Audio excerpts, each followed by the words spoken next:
Good morning all of you. आप सभी लोगों का स्वागत है फोकस कॉन्सेप्ट्स में। आपने देखो कई बार ही देखा होगा कि आपको इस तरीके की पीडीएफ्स मिली होगी और इन पीडीएफ्स में मैथ्स के क्वेश्चंस रहते हैं विद सॉल्यूशंस, मतलब आपको सॉल्यूशंस प्रोवाइड किए जाते हैं लास्ट ईयर डीएसएसबी के एग्ज़ाम्स के। हालांकि अभी जो ये सॉल्यूशंस आपको मिल रहे हैं ना, देखो ये सिर्फ टीचिंग एग्ज़ाम्स के लिए मिल रहे हैं, यानी कि पीआरटी हुआ, टीजीटी हुआ और पीजीटी हुआ।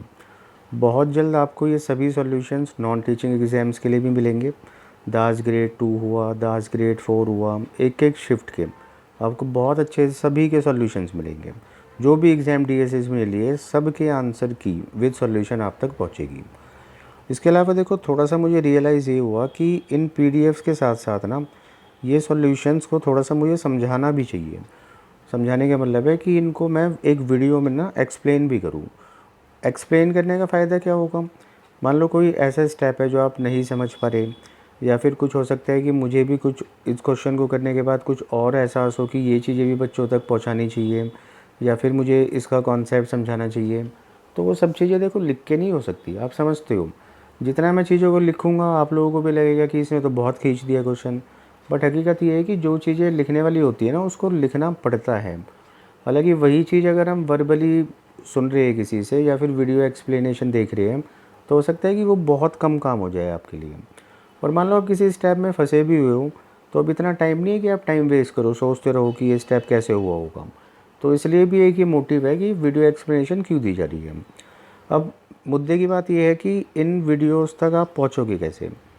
देखो यार, ये हर पीडीएफ में ना कुछ हाइपरलिंक्स आप लोगों को मिलते हैं। आपने शायद खोल के देखा होगा कभी।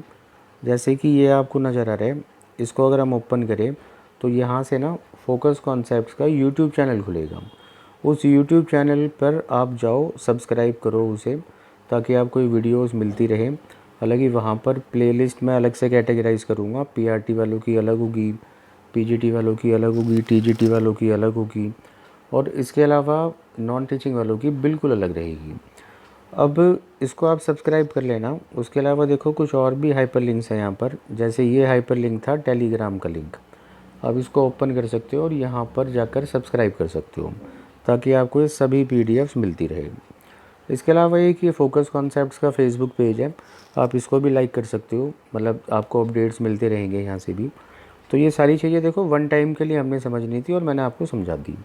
अगली बारी से मैं इतना सब कुछ नहीं एक्सप्लेन करने वाला, सीधा वीडियो स्टार्ट करूँगा। तो उम्मीद है भाई ये सब चीज़ें आपको समझ में आई होगी। इसके अलावा देखो अगर आपका कोई भी डाउट है, आप कोई भी मान लो अपने एंड से क्वेश्चन कर रहे हो और उसमें आपका कोई डाउट है, तो आप बेहिचक मुझे मैसेज कर सकते हो इस नंबर पर, और बिल्कुल आपका डाउट लिया जाएगा। और हो सकता है कि मैं अगली क्लास में वीडियो में भी वो डाउट ले लूँ। तो मतलब आप बिल्कुल निश्चिंत रहो, मैथ्स और रीजनिंग में कोई भी आपका डाउट है आप भेज सकते हो। अब देखो आज के पेपर के लिए बात करते हैं। आज का पेपर रहेगा पीआरटी का। ये पेपर 14/11/2019 को हुआ था और ये 12:30 से 2:30 वाली शिफ्ट है। करना क्या है, देखो एक एक क्वेश्चन यहाँ से उसका मीनिंग समझना है, अच्छे से समझना है, और सीधा मैं फिर आपको सॉल्यूशन एक्सप्लेन कर दूँगा। अब चलो स्टार्ट करते हैं। जैसे कि पहला क्वेश्चन आपको नज़र आ रहा होगा, यहाँ पर ना एक कंपनी है और वो बल्ब बनाती है, मतलब वो मैन्युफैक्चर करती है बल्ब। तो उसने टोटल बल्ब जो मैन्युफैक्चर किए हैं 6 वर्षों में वो 1 लाख है, और किस साल उसने कितने परसेंट इस 1 लाख का मैन्युफैक्चर किया है वो आपको बता रखा है। बड़ा आसान सा सवाल इस पे पूछा है कि भाई जो बल्ब बनाए थे तीसरे साल में Y3 में और जो बल्ब बनाए थे Y5 में, तो उनके बीच का डिफरेंस बता दो। तो यहाँ सबसे अच्छी अप्रोच क्या होगी, देखो कि Y3 और Y5 आपको नज़र आ रहा होगा 30% और 14% है। आप दोनों का डिफरेंस करोगे परसेंटेज में तो 16% होगा। तो एक ही बारी में ना आप 1 लाख का 16% कैलकुलेट कर सकते हो, जो कि होगा 16,000। और यही चीज़ मैंने वीडियो में भी समझा रखी है, आपको समझ आ जाएगा। इसके बाद देखो क्वेश्चन नंबर 2 है। यहाँ हमें दिया है 30% of A equals to 50% of के। हालांकि के की वैल्यू 72 आपको दी हुई है। जैसे ही आप के की जगह 72 पुट करोगे तो आपको यहाँ से ना ए की वैल्यू मिल जाएगी, और ए की वैल्यू मिलने के बाद आप उसका 15% निकाल सकते हो। मैं इसका सॉल्यूशन एक बार शेयर करता हूँ। देखो देखो ये सेकंड क्वेश्चन का सॉल्यूशन है। के की जगह जब हम लिखेंगे 72 तो उसके बाद हम निकाल सकते हैं ए की वैल्यू। अच्छा, कैलकुलेट करते टाइम भी छोटी छोटी चीज़ों का बड़ा ध्यान रखना होता है। मतलब ऐसा नहीं है कि हम 30% या 50% को बाय 100 करके लिखें, कोई ज़रूरत नहीं है। होता क्या है कि परसेंट से ना परसेंट भी कैंसिल होता है, परसेंट से परसेंट भी कैंसिल होता है, ज़ीरो से ज़ीरो भी कैंसिल होता है। तो इसलिए मैंने लिखा है कि जो ए होगा ना वो 5 × 72/3 होगा। आप यहाँ से ए को निकाल पा रहे हो 120, और 120 का 15% होता है 18। चलो इसके बाद चलते हैं अगले क्वेश्चन पे। देखो भाई, इसके बाद ये क्वेश्चन नंबर 3 आपको नज़र आ रहा होगा, बिल्कुल आसान सा क्वेश्चन है। आपने करना क्या है कि 84,000 रुपये PQR में बांटने हैं, और पैसा बांटने के लिए ना देखो पहचान होनी चाहिए, रेशियो होना चाहिए। तो वो रेशियो आपको दे रखा है कि 2:5:7 में बांटने हैं PQR में। इसका मतलब क्या है कि अगर आप 257 को जोड़ते हो ना, जोड़ के देखो एक बारी, 2 और 5 7, 7 और 7 14। तो एक तरीके से 14 रुपये आपके सामने बटे हुए हैं, और उन 14 रुपये में से पी का हिस्सा 2 रुपये है, क्यू का हिस्सा 5 रुपये है, और आर का हिस्सा 7 रुपये है। अब वो बात अलग है कि हमने 14 रुपये नहीं बांटने थे, हमने 84,000 रुपये बांटने थे। तो हम यहाँ से पता ये लगा सकते हैं कि 14 का कितने गुना होता है 84,000। तो आप कैलकुलेट करके देखोगे ना तो आपको 6,000 गुना मिलेगा। उसके बाद जो भी शेयर आएंगे PQR के, उनमें से 100 रुपये घटा देना, और क्यू और आर का जो भी रेशियो बनेगा वो बताना है।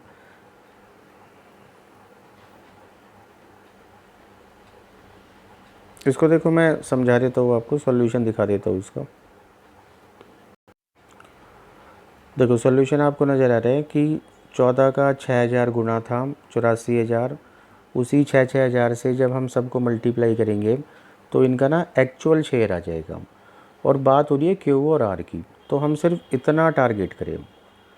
तो इतना इतना पैसा इनको मिलना था, दोनों में से 100 रुपये घटाने के बाद इतना इतना शेयर आएगा, और उसी का बस रेशियो बनाना है। तो बहुत आसान क्वेश्चन था। अगले क्वेश्चन की ओर चलते हैं भाई। इसके बाद आपको नज़र आ रहा है क्वेश्चन नंबर 4। ये था देखो मेंसुरेशन पर। एरिया ऑफ ट्रायंगल आप लोगों को पता है, जब भी 3 साइड्स गिवन होती है ना, तो एरिया ऑफ ट्रायंगल होता है हीरोन्स फार्मूले के थ्रू। क्या होता है हीरोन्स फार्मूला, समझते हैं। देखो इसका सीधा सॉल्यूशन पे चलते हैं। क्वेश्चन नंबर 4 में ना देखो हमें 3 साइड्स दी हुई थी, हालांकि वो तीनों साइड्स रेशियो में थी, तो हमने उनको रियल साइड्स 5x, 5x और 8x मान लिया। हीरोन्स फार्मूला आपके सामने है, ये जो आपको नज़र आ रहा है ये हीरोन्स फार्मूला है। इस हीरोन्स फार्मूले को लगाने से पहले आपको वैल्यू कैलकुलेट करनी होती है एस की, और एस का मतलब होता है सेमी पेरीमीटर, हिंदी में बोलते हैं इसको अर्ध परिमाप, यानी कि परिमाप का आधा। और परिमाप का मतलब होता है कि सभी भुजाओं का योग, सम ऑफ ऑल साइड्स। तो इन तीनों साइड्स को आप जोड़ोगे ना, 5 5 10 और 8 18 मिल रहा है आपको।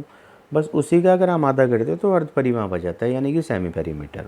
और सेमी पेरीमीटर निकालने के बाद यहाँ पर आपको वैल्यूज़ पुट करनी है सिंपली। अच्छा, ये जो ABC है ना, तो इन ABC का मतलब होगा साइड से, जो कि आपको गिवन है 5x, 5x और 8x। तो आप इसको कैलकुलेट कर लेना, और कैलकुलेट करने के बाद देखो आपको इस तरीके से मिलेगी चीज़ें। अब इसका अंडर रूट कैसे निकालना है तो समझते हैं। देखो यहाँ पर टोटल ना 4 बारी x आया है, तो अंडर रूट का मतलब होता है कि जो चीज़ें पेयर में होती है उनको हम बाहर लिखते हैं। तो यानी कि x² यहाँ पर पेयर में है, तो इसलिए x² बाहर आ गया।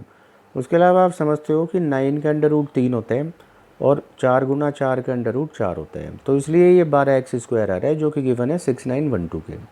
आगे आप इसको कैलकुलेट कर लेना, और x की वैल्यू आपको मिल जाएगी।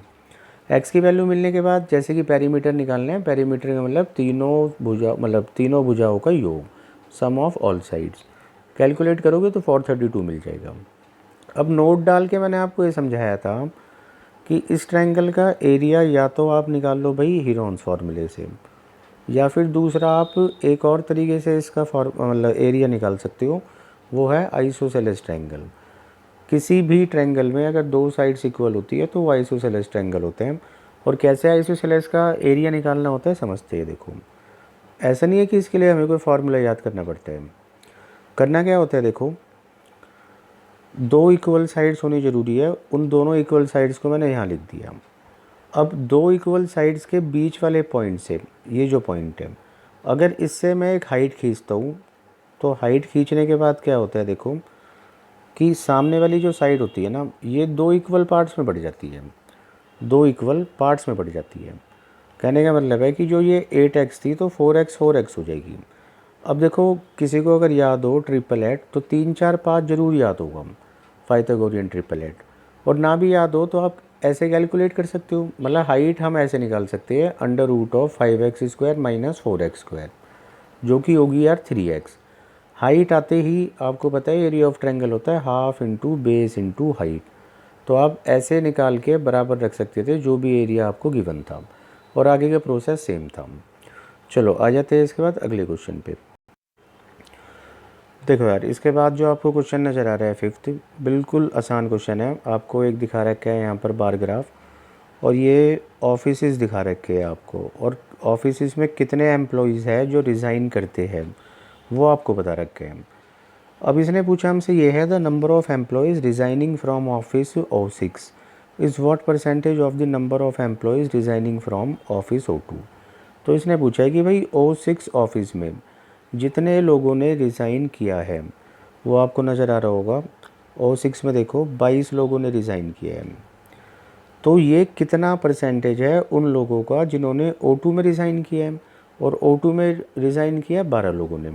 तो सिंपली यहाँ पर परसेंटेज निकालना है 22/12 × 100। आप सॉल्यूशन देखोगे समझ जाओगे। देखो सॉल्यूशन देखो, आपको नज़र आ रहा है, जैसे कि मैंने आपको बताया था, ये 06 मत समझ लेना, ये O6 है, यानी कि ऑफिस 6।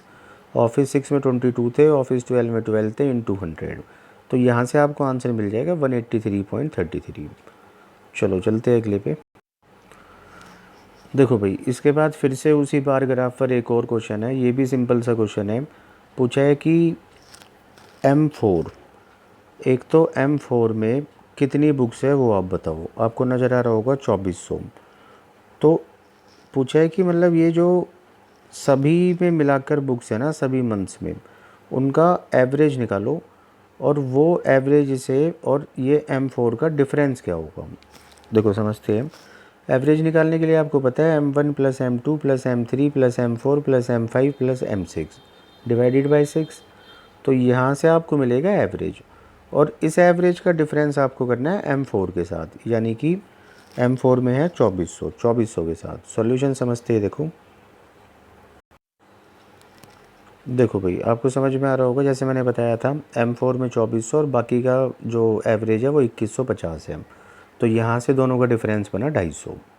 चलते हैं अगले क्वेश्चन पे। इसके बाद देखो, आपको टाइम एंड डिस्टेंस का एक आसान सा क्वेश्चन नज़र आ रहा है 7th नंबर। मैं बहुत जल्दी से समझा देता हूँ। इसमें हो क्या रहा है, देखो 2 ट्रेनें ना एक ही डायरेक्शन में चल रही है, मतलब सेम दिशा में चल रही है। उनमें से एक ट्रेन जो है वो 30 की स्पीड से चलती है, और दूसरी ट्रेन चलती है 110 की स्पीड से।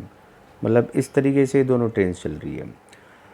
तो सेम डायरेक्शन में आपको बहुत अच्छे से पता है कि स्पीड्स माइनस हो जाती है, मतलब 110 में से 30 घटाओगे तो रिलेटिव स्पीड यहाँ पर 80 माननी होगी। उसके अलावा देखो, दोनों ट्रेनों की लंबाई आपको दे रखी है 450 और 350। चाहे तो हम ट्रेन को आमने सामने रखें, चाहे सेम डायरेक्शन में रखें, बट अगर वो एक दूसरे को क्रॉस करना चाहती है तो हमेशा उनको टोटल दोनों ट्रेनों की लंबाइयों को मिलकर चलना होता है। और यहाँ पर दोनों लंबाइयों को आप जोड़ोगे ना तो 350 और 450 होता है 800। तो टोटल भाई 800 मीटर चलना होगा, डिस्टेंस 800 है। स्पीड मैंने आपको बता दी 80 है रिलेटिव स्पीड, बट 80 को ना कन्वर्ट करना होगा मीटर पर सेकंड में, क्योंकि देखो आंसर भी सेकंड्स में है, तो हमें यूज़ करना होगा मीटर पर सेकंड। डिस्टेंस ऑलरेडी मीटर में है, बस टाइम को आप लोग चेंज कर लेना, मतलब स्पीड को आप लोग चेंज कर लेना मीटर पर सेकंड में। और बहुत अच्छे से आपको पता होगा, जो भी स्पीड किलोमीटर पर आवर में होती है तो उसको 5/18 से ना बस मल्टीप्लाई करना होता है, तो वो मीटर पर सेकंड में कन्वर्ट हो जाती है। सॉल्यूशन देखते हैं इसका। देखो भाई, question number 7th। Total distance 800 metre, relative speed 80, उसको हमने 5/18 से मल्टीप्लाई किया तो वो मीटर पर सेकंड में बनी 200/9। अब जैसे कि आपको पता है टाइम होता है डिस्टेंस अपॉन, सॉरी यहाँ एक मिस्टेक है मेरी, देखो टाइम जो होता है डिस्टेंस अपॉन स्पीड, तो इसको आप ठीक कर लेना। तो वीडियो एक्सप्लेनेशन से ये भी एक फ़ायदा है, देखो जो एरर हो जाता है वो यहाँ हम ठीक कर सकते हैं। तो आगे की बात आप समझ ही गए। स्पीड जब आप रखोगे तो वो 200/9 है और सिंप्लीफाई करने पर टाइम आएगा 36 सेकेंड्स। चलो भाई, देखो यार इसके बाद है क्वेश्चन नंबर 8। ये पाइप एंड सिस्टम से है। क्वेश्चन अच्छा है, मुश्किल नहीं है बट अच्छा है। कहता है 2 पाइप है एक्स और वाई, तो किसी एक खाली टंकी को भरने में ना 105 मिनट और 140 मिनट का टाइम लेते हैं, जबकि एक पाइप जेड भी है और वो 4 गैलन पर मिनट की दर से पानी टंकी से बाहर करता है। ये 4 गैलन पर मिनट का मतलब होगा कि ये रियल एफिशिएंसी है जेड की। अगर अपने पास जेड का टाइम और आ जाए तो हम उस टाइम को इस क्षमता से मल्टीप्लाई करके ना कैपेसिटी निकाल सकते हैं इस टैंक की। और देखो लास्ट में आपने मतलब आप देख पा रहे हो एग्जैक्टली वही उसने पूछा भी है कि कैपेसिटी क्या होगी। इसके अलावा देखो एक चीज़ और बता रखी है कि भाई अगर एक्स वाई जेड तीनों को हम खोल दें तो भी ये टंकी ना भरी जाएगी। और कितने टाइम में भरी जाएगी? 84 मिनट में। कैसे इसको सॉल्व करना है समझते हैं। देखो भाई, जैसे कि आपको पता है सबसे पहले एलसीएम लेना होता है। एलसीएम से हमें पता चलता है capacity of tank.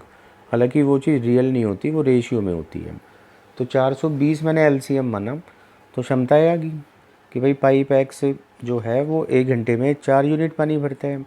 Pipe Y जो है वो 3 भरते हैं, जबकि तीनों मिलकर पानी भर पाते हैं 5। अब एक बात आप समझो कि एक्स और वाई अलग अलग जो क्षमताएं हमें नज़र आ रही है ना, तो वो 4 और 3 है। 4 और 3 का मतलब 7। जब ये 2 पाइप थे तो ऐसा क्यों हुआ कि 7 की जगह 5 पानी भरा जा रहा है? तो ये दोनों तो 7 ही भरते होंगे। वो बात अलग है कि जो जेड है ना वो 7 के साथ 2 बाहर निकालता जा रहा होगा। तो जेड की यहाँ से एफिशिएंसी 2 आ गई कि यानी कि वो हर मिनट 2 पानी बाहर करता है। और जैसे कि मैंने आपको बताया था कि एक्चुअल इसकी एफिशिएंसी गिवन है कि 2 नहीं है 4 है, मतलब डबल। तो जो भी डाटा आपने तैयार किया है ना वो सब डबल हो जाएगा। कैपेसिटी ऑफ टैंक भी 420 का डबल हो जाएगा। और 420 का डबल आप समझ पा रहे हो, यानी कि 840 हो जाएगा। इतने गैलन्स इसकी कैपेसिटी होगी। चलो भाई चलते हैं अगले क्वेश्चन पर।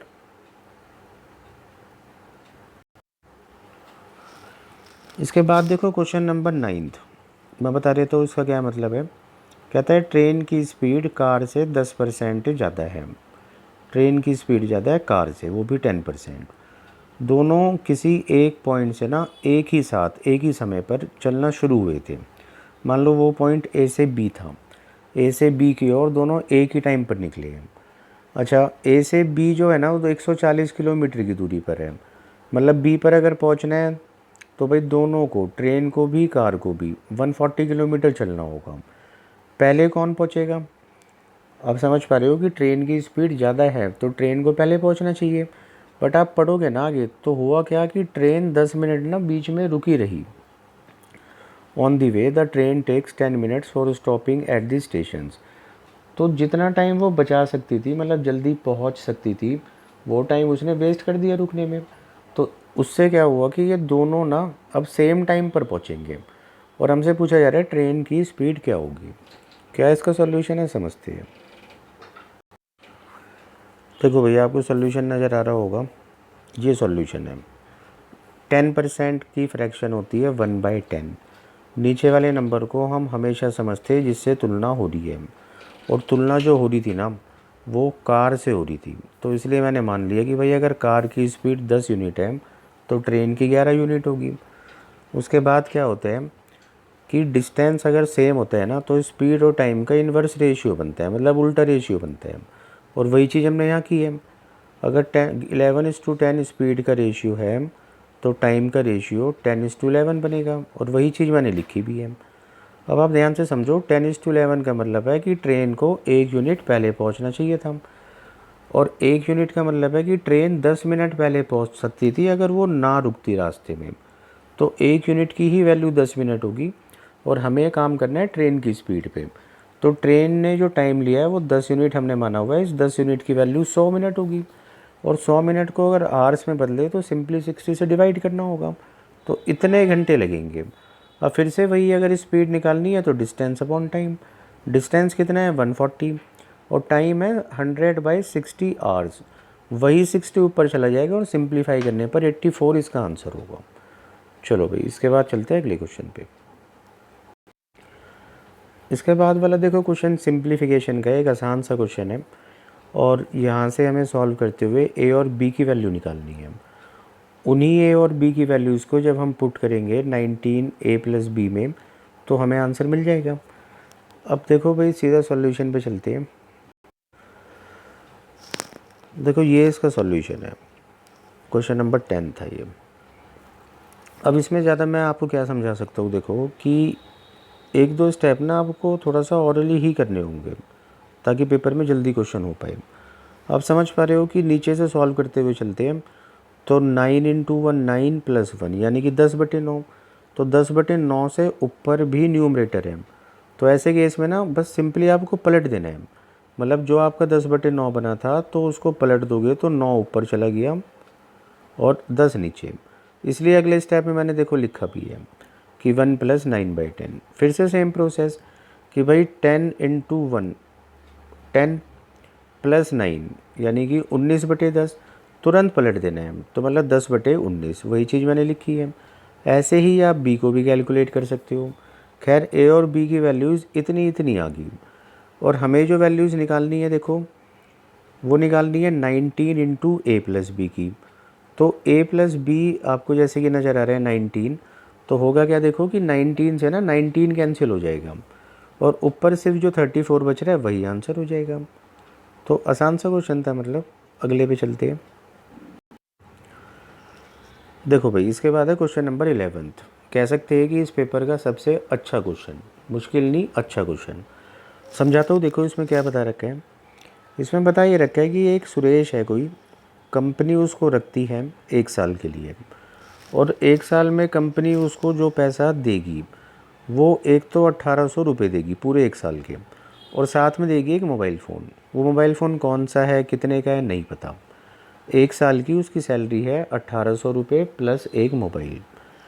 अब क्या होता है कि कुछ ऐसी परिस्थितियाँ उसके सामने बनी कि सुरेश को 8 महीने बाद ये कंपनी छोड़नी पड़ी, और नौकरी छोड़ी उसने 8 महीने बाद। तो सीधी सी बात है भाई, उसको पूरा तो नहीं मिलेगा जो भी मतलब उन्होंने डिसाइड किया था कंपनी वालों ने। तो इसलिए उसको ना 1100 तो रुपये मिल रहे हैं, और मोबाइल फ़ोन भी मिल रहे हैं। जो मोबाइल फ़ोन देने के लिए कहा था कंपनी ने वो भी दिया है। अब मोबाइल फ़ोन की ना वैल्यू हम पता लगा सकते हैं इतनी सी बात पे बिल्कुल आसानी से, और एक बार ही उस मोबाइल फ़ोन की अगर हम वैल्यू पता कर लेंगे, तो अब सुरेश ने वही फ़ोन अपने दोस्त को बेचा है 65% प्रॉफिट पर। तो बस ये पता करना है कि भाई वो फ़ोन कितने रुपए में सुरेश ने बेचा है। देखो भाई क्या अप्रोच होगी इसकी।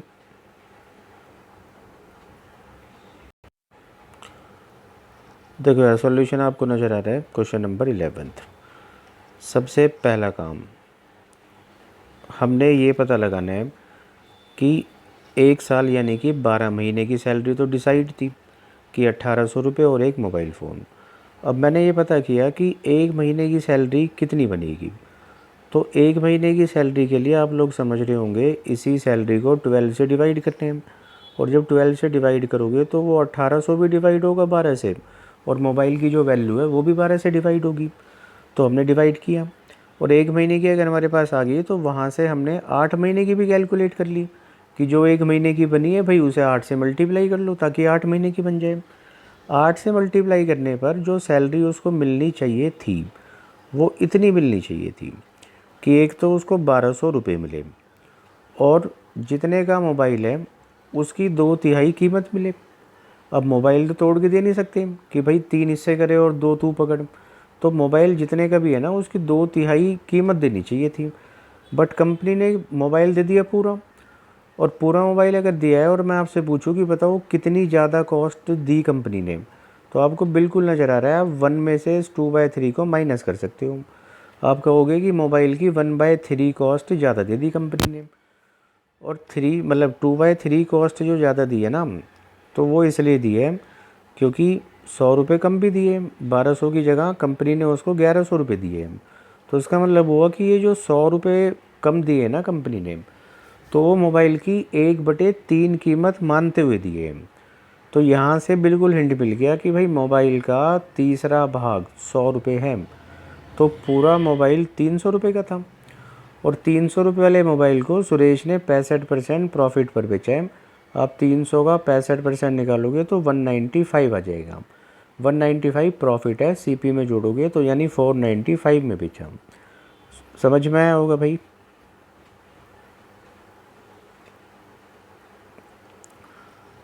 इसके बाद आ जाओ यार क्वेश्चन नंबर 12 में। देखो क्वेश्चन नंबर 12 एक कंपाउंड इंटरेस्ट का बिल्कुल बेसिक सा क्वेश्चन है। कहता है कि कोई पैसा 4 साल में 3 गुना हो गया, तो बताओ भाई 9 गुना होने में ये कितने साल लेगा। मतलब बिल्कुल बेसिक क्वेश्चन। क्या करना है इसमें समझते हैं। देखो भाई, ये इस क्वेश्चन का सॉल्यूशन है। प्रिंसिपल को ना मैं 1 रुपये मान के चल रहा हूँ, तो 3 गुना होने का मतलब है कि अमाउंट मिश्र धन 3 रुपये हो जाएगा। कितने साल में? 4 साल में। अब आगे मैंने क्या समझा रखा है इसको बड़े ध्यान से पढ़ो। ये कॉन्सेप्ट होता है सीआई का कि मतलब अगर हम फिर से उतना ही टाइम आगे चले तो पैसों का रेशियो भी वही बना रहेगा। प्रिंसिपल और अमाउंट का रेशियो 1:3 बना रहेगा अगर हम बराबर समय के लिए चले। तो अगर मैं एक और 4 साल आगे चलता हूँ ना, एक और 4 साल, तो क्या होगा कि ये जो पैसा होगा ना 3 गुना हो जाएगा। और 3 गुना इसका मत समझना, इसका समझना, क्योंकि आप समझदार हो, समझते हो। कंपाउंड इंटरेस्ट में जो अमाउंट होता है ना पिछले वाला, वो अगले के लिए प्रिंसिपल बन जाता है। तो इस अमाउंट के लिए प्रिंसिपल ये होगा, तो इसका 3 गुना होना चाहिए। और 3 का 3 गुना आप समझते हो 9, और 9 गुना ही हमसे पूछा है। तो पैसा जो ये 9 गुना हुआ भाई, 4 और 4 8 साल में हुआ। अगर आपको यहाँ पर ये चीज़ें नहीं दिखी सही से तो देखो नीचे एक्सप्लेनेशन है, ये चीज़ यहाँ दिखा रखी है। दूसरा इसका एक सॉल्यूशन होता है रट्टे मारने वाला। रट्टा कैसे लगाया जाता है कि 3 गुना और 9 गुना दोनों ही सेम नंबर की पावर्स होती है और वो नंबर 3 है। 3 को हम 3 की पावर 1 कह सकते हैं और 9 को हम 3 की पावर 2 कह सकते हैं। तो हम ऐसा भी कह सकते हैं कि भाई पावर 1 बनने में 4 साल, तो बोलो फिर पावर 2 बनने में कितने साल? 8 साल। तो ऐसे ही क्वेश्चन किया जा सकता था। इसके बाद देखो क्वेश्चन नंबर 13। अच्छा क्वेश्चन है थोड़ा सा, इसको हम कह सकते हैं कि एल्जेब्रिक फॉर्म है। मतलब हमें अंडर रूट निकालना है 30 + 10√5 का। सीधा चलते हैं भाई सॉल्यूशन पर।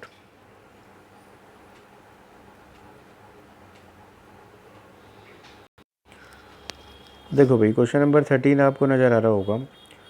एक तो ना अभी एक चीज़ हमेशा ध्यान रखना कि इस तरीके के एक्सप्रेशंस हमेशा जो फॉर्म बनाते हैं वो a² + b² + 2ab बनाएंगे, वरना a² + b² - 2ab बनाएंगे। और आप बहुत अच्छे से समझते हो कि a² + b² + 2ab को हम a + b का होल स्क्वायर लिख सकते हैं। और जो भी इस रूट के अंदर पेयर में होगा, जोड़े में होगा, तो वही उसका अंडर रूट होता है। तो a + b क्योंकि 2 बार ही है तो हम बाहर उसको करेंगे तो यही अंडर रूट होगा। और अगर यहाँ पर प्लस की जगह माइनस भी होता तो आपको पता है फिर ये a - b का होल स्क्वायर हो जाता और उसका अंडर रूट फिर a - b बनता। तो कहने का मतलब क्या है भाई, यहाँ पर ना हमें वो 2 टर्म्स पहचाननी है, a और b क्या होगी, वरना प्लस और माइनस का तो हमें देखते पता चल जाएगा।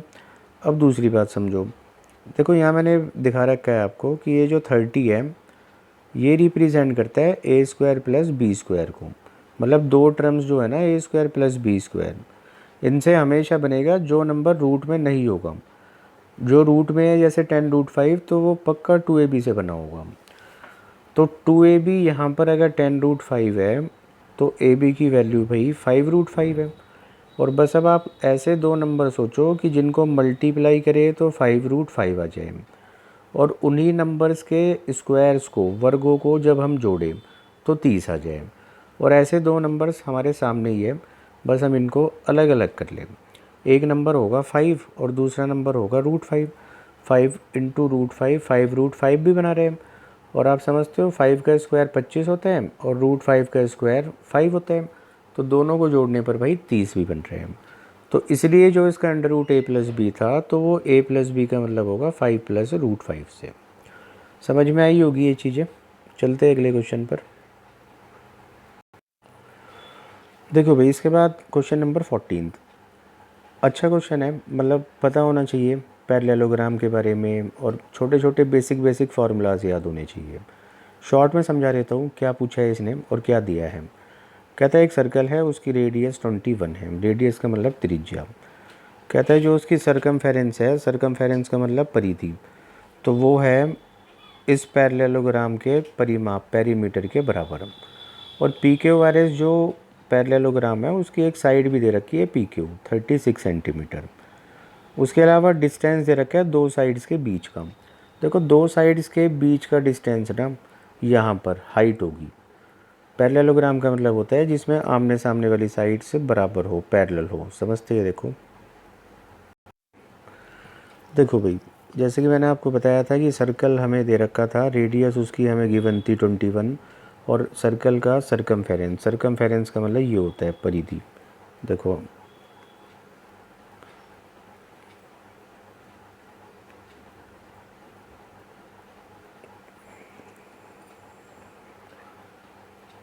ये जो है ना आउटर, ये चीज़, ये सरकमफेरेंस है। और पेरीमीटर भी अगर मैं बताऊँ तो ये पेरीमीटर है। पेरीमीटर सरकमफेरेंस एक ही वर्ड्स होते हैं। इनका मतलब होता है आउटर, जो ये रस्सी होती है, जो ये लेंथ होती है आउटर, इसकी लंबाई कितनी है। तो देखो दोनों ही बराबर बता रखी है। अब सरकमफेरेंस का फार्मूला आपको पता है 2 पाई आर होता है, 2 × 22/7 इंटू आर आपको दे रखा है 21। तो यहाँ से आप निकाल सकते हो इसकी सरकमफेरेंस जो कि 132 आ रही है।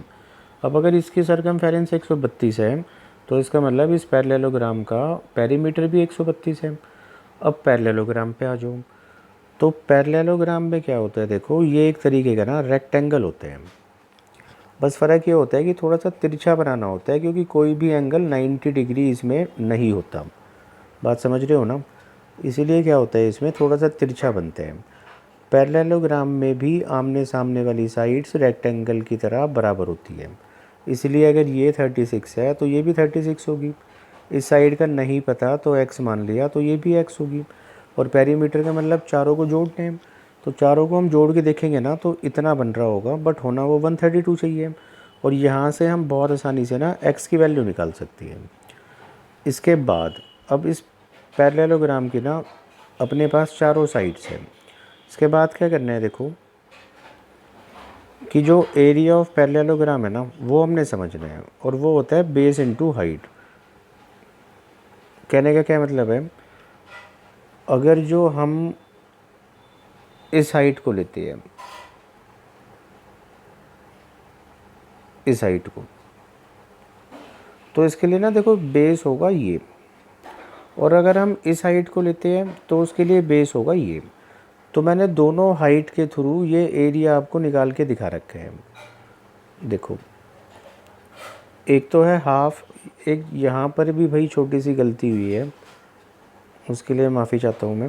ये हाफ यहाँ पर नहीं आएगा, लिखा है मैंने देखो बेस इनटू हाइट, बट वो कभी कभी हो जाता है, उसके लिए सॉरी। तो हाफ दोनों जगह से काट लेना, मतलब उसकी वजह से आंसर पे कोई फ़र्क नहीं पड़ेगा। आपको करना है क्या, बेस इनटू हाइट। जैसे पहला बेस है पी क्यू 36, तो हाइट इस पर जो आ रही है ना वो ए है, जो कि डिस्टेंस है पी क्यू और एस आर के बीच में। दूसरा जो बेस है भाई देखो वो एक्स है, और इस एक्स बेस पर ना हाइट बी आ रही है, और बी हाइट एक तरीके से डिस्टेंस है पी एस और क्यू आर के बीच। आपको समझाया था कि जब भी पैरेलल लाइंस होती है तो उनके सामने, मतलब उनका जो डिस्टेंस होगा ना उसी को हाइट बोलते हैं। पैरेलल लाइंस का डिस्टेंस ही हाइट होती है। तो जो ये हमसे पूछना चाह रही है डिस्टेंस, वो असल में हाइट है। तो सिंपली हम यहाँ से कैलकुलेट कर सकते हैं देखो, और दूसरी हाइट अपना निकाल लेंगे हम, जो कि आएगी 24। इसके बाद देखो यार, ये क्वेश्चन नंबर 15 बिलो लेवल है। आपने बहुत अच्छे से पढ़ रखा होगा कि HCF अगर कभी भी फ्रैक्शंस का निकालना होता है तो ऊपर वाले नंबर्स का तो लेना होता है HCF, और नीचे हमें LCM लेना होता है डिनोमिनेटर्स का। तो आप कर लोगे इसको, वरना सॉल्यूशन भी है, जिसको दिक्कत है देख लेना। इसके बाद क्वेश्चन नंबर 16 पर आ जाते हैं। क्वेश्चन नंबर 16 अच्छा क्वेश्चन है, मतलब पॉपुलर क्वेश्चन है, बहुत आता है पेपर में। कहता है कि प्याज के जो दाम है ना वो 40% से कम हो गए, और उसी की वजह से क्या हुआ कि अब एक आदमी पहले से 8 किलोग्राम ज़्यादा प्याज खरीद कर लेकर आ सकते हैं। और ये जो 8 किलोग्राम ज़्यादा मतलब ज़्यादा लेकर आ रहे हैं ना जो प्याज, तो वो 480 में लेकर आते हैं। कहने का मतलब है कि वो पहले भी 480 रुपये खर्च करता था, आज भी 480 खर्च करते हैं, बट आज वो ज़्यादा प्याज लेकर आ सकते हैं 8 किलो। तो कैसे करना है इसको समझते हैं। देखो देखो यार, क्वेश्चन नंबर 16, 40% का मतलब जैसे कि 2/5 होते हैं। तो अभी आपको थोड़ी देर पहले भी समझाया था, किसी भी फ्रैक्शन में नीचे वाला नंबर कंपेयर कराता है, और कंपेयर यहाँ पर जो प्राइस हो रहा है ना, वो पिछले प्राइस से हो रहा है, ओरिजिनल प्राइस से। तो मैंने मान लिया कि अगर पहले प्याज 5 रुपये किलो आती थी, तो अब वो 3 रुपये में आएगी, और ये तो प्राइस का रेशियो है। लेकिन इसके नीचे जो ये खपत है ना, क्वांटिटी, इसका रेशियो यहाँ पर इन्वर्स हो जाएगा। और वो इन्वर्स क्यों हो जाएगा, समझो। देखो, कभी भी अगर जो एक्सपेंडिचर सेम होते हैं, मतलब खर्च सेम होते हैं, मतलब एक आदमी जितना खर्च पहले करता है उतना ही खर्च अभी भी कर रहे हैं, तो क्या होगा कि अगर जो प्राइस बढ़ेगा तो कंजम्पशन घटेगा, और जिस रेशियो में प्राइस बढ़ेगा ना, उसके उल्टे में कंजम्पशन घटेगा। तो यहाँ पर भी एक्सपेंडिचर सेम है, तो इसलिए बस सिंपली मैंने इनको ना पलट दिया, और यहाँ से खपत के बारे में पता चल गया कि भाई अगर पहले 3 किलो सामान लेकर आते थे जितने भी रुपए में, अभी उतने ही रुपए में ना इतना सामान आएगा, मतलब पहले से 2 यूनिट ज़्यादा आएगा। बट जैसे कि क्वेश्चन ने बताया है कि पहले से तो 8 किलोग्राम ज़्यादा आ रहे हैं, तो यहाँ से 2 यूनिट 8 के बराबर है, 1 यूनिट 4 के बराबर हुई। और ये जो आपको नज़र आ रही है 3 और 5 यूनिट, तो इसका मतलब था पहले सामान 12 किलो आता था, अभी 20 किलो आते हैं। और जैसे कि मैंने बताया था कि पहले भी जितने रुपए में आता था आज भी उतने रुपए में आते हैं, और वो हमें गिवन है 480। तो 480 को आप 12 से डिवाइड करोगे ना तो ओरिजिनल प्राइस आ जाएगा, और 480 को 20 से डिवाइड करोगे तो न्यू प्राइस आ जाएगा। हालांकि न्यू प्राइस पहले पूछा है तो इसलिए पलट कर आंसर दिया गया है। इसके बाद देखो, ये जो अगला क्वेश्चन है 17, मतलब था क्या इस क्वेश्चन में, क्वेश्चन दिखाने की ज़रूरत नहीं है। ये 4 फ्रैक्शंस थी, और इनमें से ना लार्जेस्ट पूछा था। देखो क्या तरीका होता है इसका। मैंने क्या किया कि 3/8 और 5/7 को अलग से कंपेयर कराया, और 19/25 16/21 को अलग से। और कंपेयर करने का तरीका क्या होता है, देखो होता तो एलसीएम वाली अप्रोच है कि हम डिनोमिनेटर्स को पहले इक्वल बनाएं और फिर उसी रेस्पेक्ट में न्यूमरेटर्स को बनाएं। लेकिन एक दूसरा ऑल्टरनेटिवली क्या हो सकता है कि आप सिंपली ना देखो ऐसे क्रॉस कर सकते हो। 7 की इंटू 3 में करो 21, और 8 की इंटू 5 में करोगे 40, और 21 और 40 में से क्योंकि 40 बड़ा है तो ये वाली फ्रैक्शन इनमें से बड़ी है। मतलब इन दोनों के बीच जो गेम हुआ था वो 5/7 ने जीता, ये लार्जेस्ट है। वैसे ही दूसरा गेम इन दोनों नंबर्स के बीच में था, क्रॉस मल्टीप्लाई आप करोगे तो एक नंबर बना 19 इंटू 21, और दूसरा बना 25 इंटू 16। तो यहाँ से 400 बड़ा है भाई, यानी कि ये नंबर जीता। अब एक फाइनल मैच होगा इन दोनों के बीच, जो कि मैंने यहाँ नीचे आपको करके दिखा रखा है। इस मैच में क्या करना है आपने कि वही क्रॉस मल्टीप्लाई करना है, और क्रॉस मल्टीप्लाई करने पे आपको नज़र आ रहा है 112 105 से बड़ा होता है, तो 16/21 सबसे बड़ी फ्रैक्शन होगी। चलो भाई अगले क्वेश्चन को करते हैं।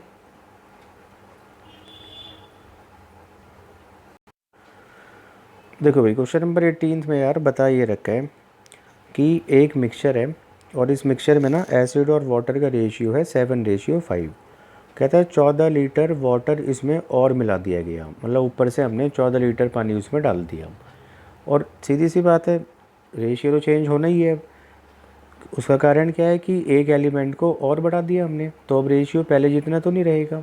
बट एक चीज़ कॉमन ये होनी चाहिए कि बाद वाला रेशियो हो या पहले वाला रेशियो हो, दोनों में ना हम एसिड को सेम बना सकते हैं, क्योंकि एसिड की मात्रा हमेशा सेम रहेगी। जितना एसिड पहले था उतना ही एसिड अभी भी है। मिक्सचर बढ़ा है तो उसका कारण होगा वाटर। देखो इसका क्या होगा, आसान सोल्यूशन समझते हैं। देखो यहाँ इसका सोल्यूशन दिखाया है, जैसे कि एसिड और वाटर का रेशियो 7:5 था, और उसके बाद जब 14 लीटर पानी मिलाया तो उसके बाद ये रेशियो 4:3 हो गया। और मिलाया क्योंकि पानी था तो सेम एसिड को होना होगा, और एसिड ऊपर 7 नीचे 4, दोनों का एलसीएम होता है 28। ऊपर वाले नंबर्स को इंटू 4 और नीचे वालों को इंटू 7 करने के बाद एसिड दोनों जगह 28 यूनिट बन चुके हैं, और वाटर ऊपर 20 था और नीचे 21 है। तो इससे पता चल रहा है कि 1 यूनिट ऐड हुई है, बट वो एक्चुअली में 1 यूनिट नहीं है, वो 14 लीटर है। तो 1 यूनिट की वैल्यू अगर 14 लीटर है तो एसिड जो कि 28 यूनिट है, तो 28 यूनिट की वैल्यू 28 इंटू 14 यानी 392 लीटर होगी। चलो भाई आ जाओ उसके बाद अगली। देखो यार अगला क्वेश्चन बिल्कुल सिंपल सा क्वेश्चन है। आपको मार्केट प्राइस और सेलिंग प्राइस दे रखा है और पूछा है कि डिस्काउंट जो मिला होगा ना उसका और सेलिंग प्राइस का क्या रेशियो है। सॉल्यूशन पर चलते हैं सीधा। देखो भाई मार्केट प्राइस और सेलिंग प्राइस हमें गिवन है, तो डिस्काउंट देखो सबको पता होता है कि मार्केट प्राइस से सेलिंग प्राइस का जो भी डिफरेंस होता है वो डिस्काउंट होता है, और वही मैंने यहाँ किया है और डिस्काउंट आपको दिखा दिया।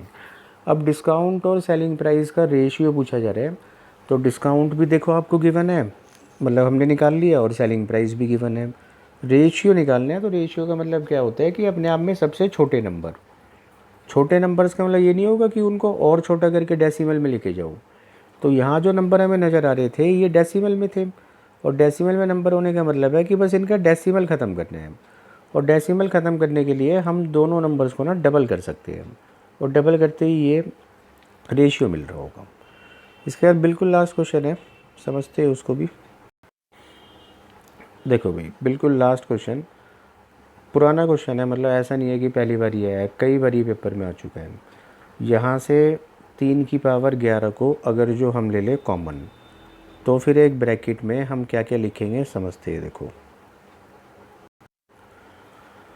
देखो भाई 3 की पावर 11 कॉमन लेने के बाद ना होगा क्या कि ये तो 3 की 11 तो पूरा ही कॉमन चला गया, तो इसकी जगह हम 1 लिख रहे होंगे। 3 की पावर 12 का मतलब है कि 3 12 बारी है, 11 बारी कॉमन ले रखा है हमने, तो 3 एक बारी और लेना है। ऐसे ही यहाँ से 3 को 2 बारी लेना है और 3 को 3 बारी। तो ये जो ब्रैकेट में है ना छोटा सा एक्सप्रेशन, इसको सॉल्व करने पर 40 बन रहे हैं। अब 3 की पावर 11 इंटू 40 लिखने के और भी बहुत सारे तरीके हैं। लिखना चाहूँ तो मैं इसको ऐसे भी लिख सकता हूँ कि भाई 3 की पावर 10 लिखते हैं अलग, और एक 3 को उठाकर 100 मतलब 40 से मल्टीप्लाई कर देते हैं। तो लिखने में यार देखो ऐसे भी लिख सकते हैं, बट उससे फ़र्क कुछ नहीं पड़ेगा, क्योंकि इसने हमसे पूछा है कि कौन सा नंबर इस एक्सप्रेशन को डिवाइड नहीं कर पा रहा। एक तो ऑप्शन था 7।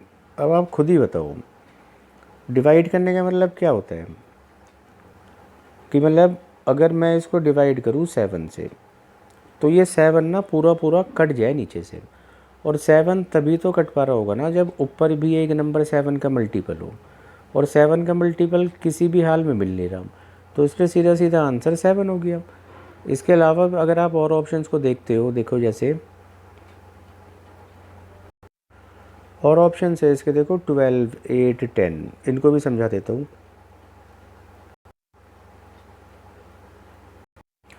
अब देखो अगर इसी एक्सप्रेशन को आप 12 से डिवाइड करोगे तो वो पूरा पूरा डिवाइड हो जाएगा। कैसे होगा कि 4 से ये नंबर 10 बारी कटा, 4 से ये नंबर 3 बारी, और 3 क्योंकि 11 बारी है तो एक बारी काट दो, तो यानी कि नीचे एक बन गया, पूरा कट गया, तो इसीलिए ये इसको डिवाइड कर पा रहे हैं। ऐसे ही आप चेक करोगे ना सारे नंबर्स डिवाइड कर लेंगे सिवाय 7 के, तो 7 इस क्वेश्चन का आंसर है। तो भाई उम्मीद है आपको ये चीज़ें समझ में आई होगी। अगर आपको लगता है कि कुछ और भी अच्छा किया जा सकता है तो आप प्लीज़ कमेंट करके बताना, हो सके वीडियोस को शेयर करना, और बाकी मिलते हैं अगले पेपर में। तब तक आप अपना अच्छे से पढ़ाई करो। चलो फिर, थैंक यू, बाय।